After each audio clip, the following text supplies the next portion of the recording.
राम जय राम जय जय राम, श्री राम जय राम जय जय राम। अपने अपने मन को समझाने की कोशिश करो भाई बहनों, अपना सुधार करो, अपनी बुराइयां देखो, अपने दोष देखो। दूसरों को समझाना आसान है, मैं आपको यहाँ बड़ी बड़ी बात बता रहा हूँ तो ये तो कोई भी बता सकता है, लेकिन जो अपने मन को समझा दे वही समझदार, वही पंडित है। दूसरों को ज्ञान देना, पर उपदेश कुशल बहु तेरे, जे आचरहि ते नर न घनेरे। उपदेश देना ठीक है, एक मार्गदर्शन, एक सहयोग मिलता है, मदद मिलती, पर आचरण में जो ज्ञान आता वही सार्थक है। भले आप प्रवचन न भी दो भाई बहनों, तो ऐसा ना समझो हम कुछ नहीं जानते। आपका आचरण अगर अच्छा है बस जीवन सफल है, वही करना। और मन जब मान जाएगा ना तो आचरण बराबर बदल लेंगे, आचरण में दिखेगा। तो भगवान ने विश्वकर्मा को आदेश देकर के सारे मथुरा वासियों के लिए द्वारकापुरी का निर्माण कराया और सबको वहां पे पहुंचा दिया सुरक्षित। जब द्वारकाधीश जी की रुक्मणी की झांकी बनाई है, कब लाना है, तो ये चिट्ठी आई है। अक्षर बहुत सुंदर लिखते हैं हमारे मानवी जी। हाँ, तो झांकी अभी महाराज जी के प्रवचन होंगे, उसके बाद में झांकी लाएंगे, है ना। जल्दी बस कथा द्वारकापुरी का निर्माण हो ही गया है और सारे मथुरा वासियों को वहां पहुंचाया। 18वीं बार जरासंध सेना लेकर के आता है, साथ में काल यवन दैत्य भी आया। श्री कृष्ण जी बलराम जी ने, दोनों भाइयों ने चर्चा करी, हम रण छोड़ करके भागेंगे, इसको जिताएंगे, शायद इसका मन जीतने का जिद्दी स्वभाव है, तो एक बार इसको भी मौका दे देते, शायद ये सुधर जाए। आखिर में प्रभु ने जब देखा कि जरासंध सेना लेकर के आया, काल यवन 3 करोड़ म्लेच्छ सेना लेकर के आता है, प्रभु ने कहा काल यवन कैसे मरेगा मैं जानता हूं, तुम सारी सेना को मारना। बलराम जी ने सारी सेना को समाप्त किया। काल यवन जब पीछे दौड़ता है, श्री कृष्ण जी भागते गुफा में प्रवेश कर गए। एक पुरुष सोया हुआ था जिनका नाम था मुचकुंद। भगवान जी को ये पता था कि सोए हुए राजा को जो जगाएगा ना, और पहली नजर जिस पे पड़ेगी वो जल के भस्म होगा। भगवान को पता था, पीतांबर ओढ़ा दिया, काल यवन पीछे से गया, सोया हुआ कन्हैया समझा, क्योंकि पीतांबर ओढ़ा हुआ देख के लगता है ये कन्हैया ही सो गया।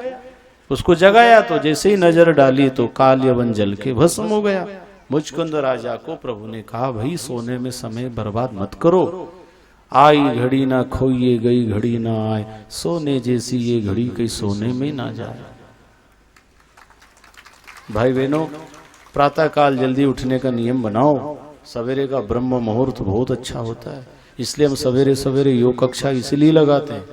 हाँ, और कल योग कक्षा में पूज्य महाराज श्री भी पधारेंगे, तो योग से संबंधित बहुत अच्छी और सच्ची बात आपको मिलेगी।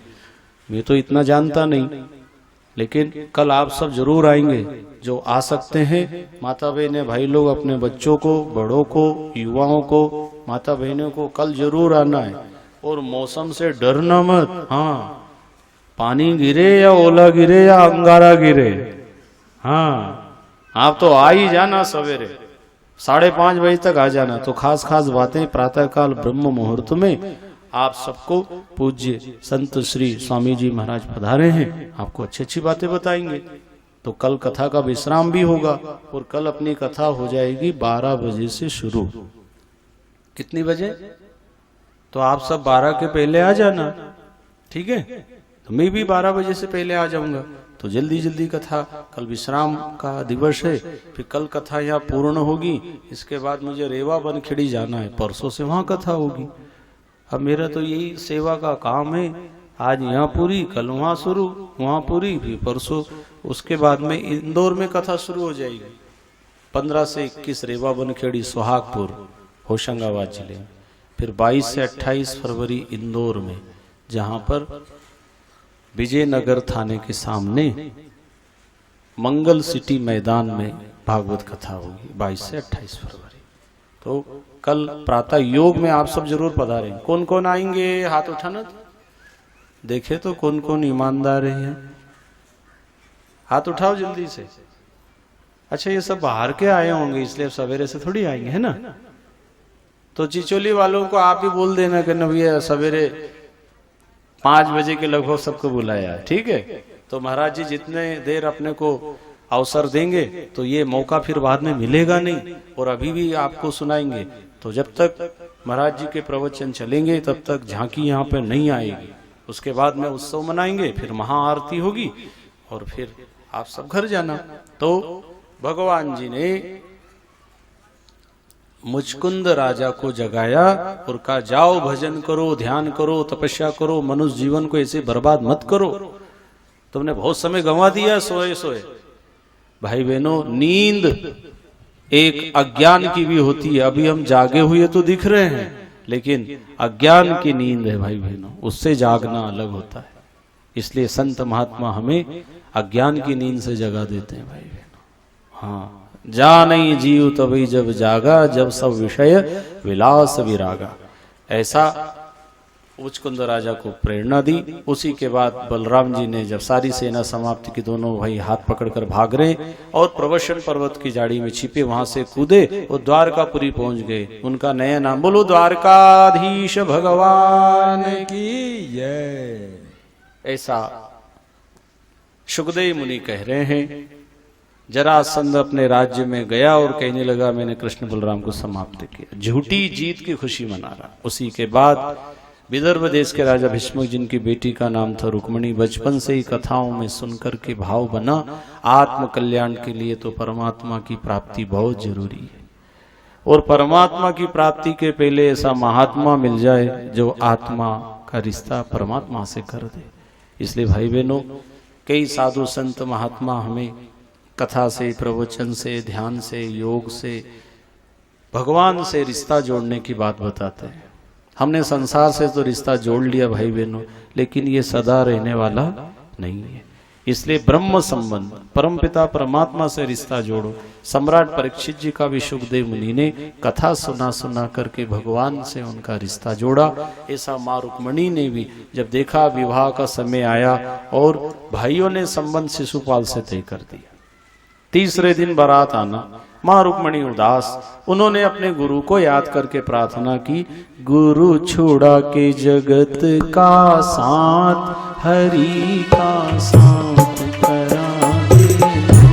गुरु का साथ, हरि का साथ करा देना। सतगुरु मेरो संदेश, हरि से जाए सुना।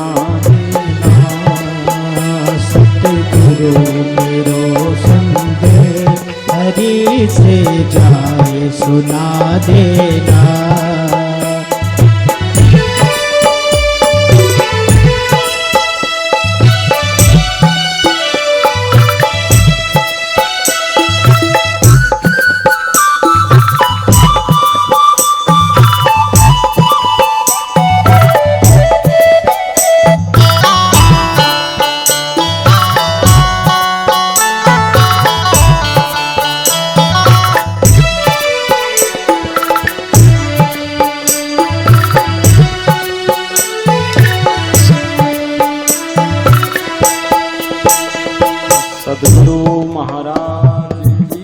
आत्मा की आवाज महात्मा ने सुनी और परमात्मा को संदेश सुनाया।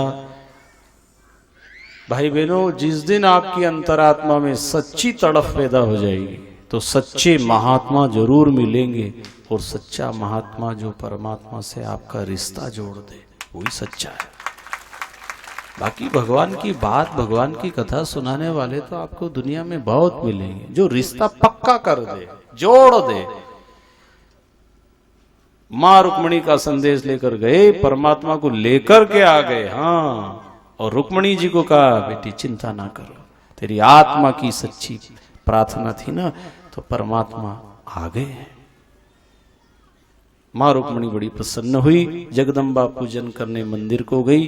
भगवान ने रुक्मणी जी का हाथ पकड़ा, रथ में बैठाया और जैसे ही रथ दौड़ाया, उनके भाई रुक्मणी जी का रुक्मी ने पीछा किया और रास्ते में भोजकट नाम की नगरी बसा के रहने लगा। प्रभु द्वारकापुरी पहुंच गए और मां मंगल में वैदिक विधान से उनका पाणिग्रहण संस्कार हुआ। आत्मा और परमात्मा का मिलन, यही रुक्मणी मंगल, यही आत्मा की इच्छा है परमात्मा की प्राप्ति कैसे हो।